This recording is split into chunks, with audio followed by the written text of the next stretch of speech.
House फाउंडेशनचे president आहे आणि 2021 डिसेंबरमध्ये आम्ही आमच्या संस्थेचं काम सुरू केलं क्वार्टर गेट या ठिकाणी.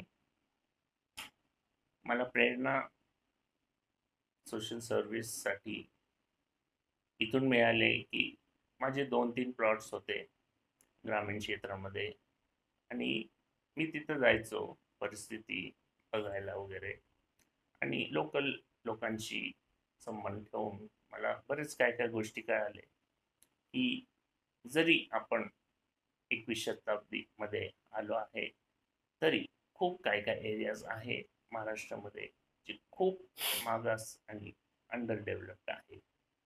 तिथं काहीच सुविधा नाही आणि लोकांना खूप त्रास आणि निराशा आहे या एरियाजमध्ये.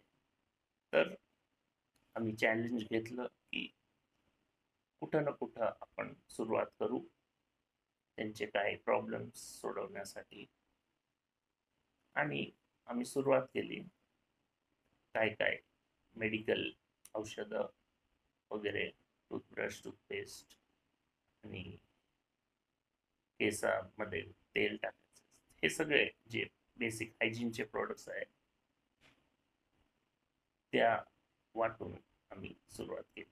त्याच्यानंतर जसे लोकांची मागण्या वाढली तर आम्ही ब्लँकेट वाटायला सुरुवात केली.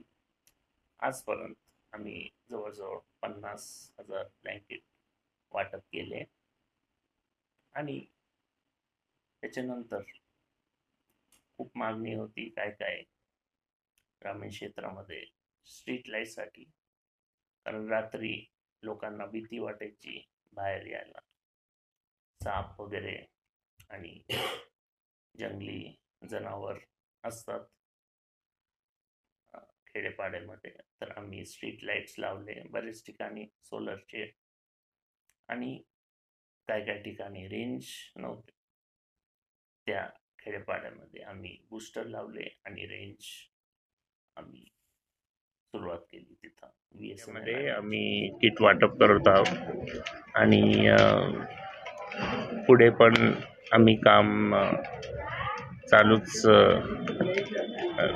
राहू देणार. इथं तुम्ही आम्हाला परत बोलवा, आम्हाला संधी द्या आणि तुमचे काय प्रॉब्लेम्स आहे ते आमच्या समोर तुम्ही मांडा आणि हळूहळू आपण बसू. आणि मग आमच्याकडे पण बरेच काय फॅसिलिटीज आहे. जे लेडीज आहे आणि ते प्रेग्नंट आहे तर रेड लाईट एरियामध्ये त्यांना प्रेग्नन्सी करायची इच्छा नसताना त्यांनी आम्हाला कळवलं आणि आमच्याकडे फॅसिलिटीज आहे जिथं ते प्रेग्नन्सी करू शकतात. आणि जे वृद्ध बाया आहे त्यांच्यासाठी पण आमच्याकडे फॅसिलिटीज आहे.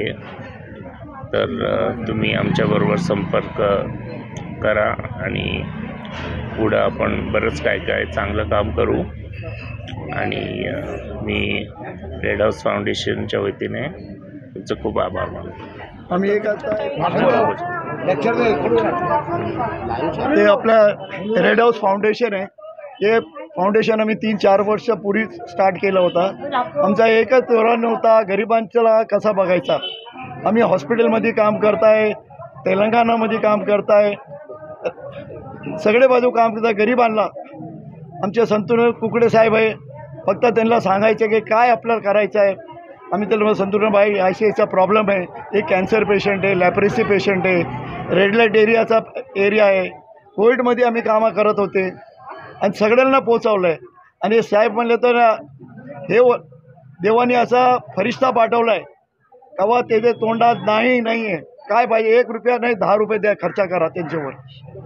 आणि आमच्या दत्ताभाऊ सागरे साहेबला आम्ही म्हणलो आम्ही रेड लाईट एरियामध्ये येणार आहे. सुनीता चव्हाण आहे, नीता गायकवाड आहे, आम्ही सगळे ठरवलं की इकडे मदत करायचं आहे.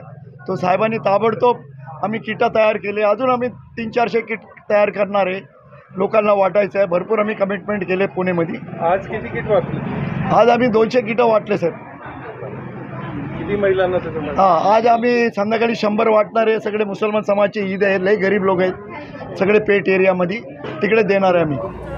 हार्दिक स्वागत. आज आपल्या इथं शांतनु भाऊंचं रेड हाऊस फाउंडेशन म्हणून एक संस्था आहे जी सोशल वर्करसाठी कामाला सतत कार्यरत असते.